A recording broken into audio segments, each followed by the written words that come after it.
First post, 26th of July 2023, Why India Shouldn't Allow Dictatorial China to Dominate the Conversation at the BRICS Summit in Johannesburg. China is attempting to form a different alliance because it only has two ferocious dogs for friends: North Pakistan and Korea. A BRICS currency would not be on the agenda of the group's 15th summit, which will be held in Johannesburg in August, according to Reuters on July 20. Earlier, Jaishankar, the Minister of External Affairs, had stated that the currencies will continue to be a significant national concern for a long time. The South African Central Bank governor also mentioned the need for banking and fiscal union and macroeconomic convergence. Jim O'Neill, an economist at Goldman Sachs, predicted in 2001 that four emerging economies, Brazil, Russia, India, and China, would come to dominate the world by 2050.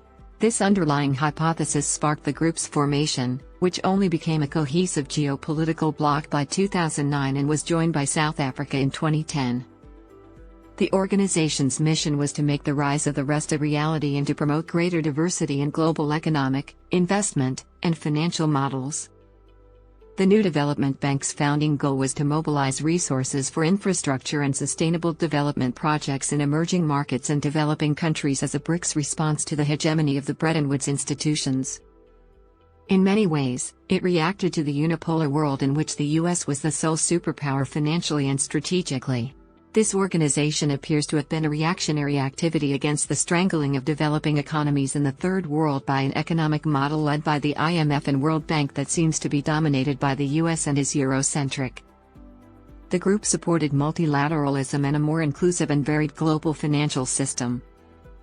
The peaceful rise ideology gave way to a more forceful Chinese dream as time went on, and in March 2013, when Xi Jinping succeeded Hu Jintao, things began to shift.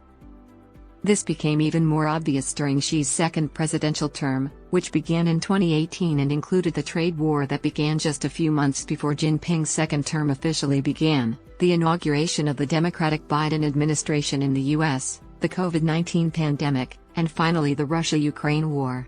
These developments have made the tightening of the international system's departure from multilateralism even more apparent.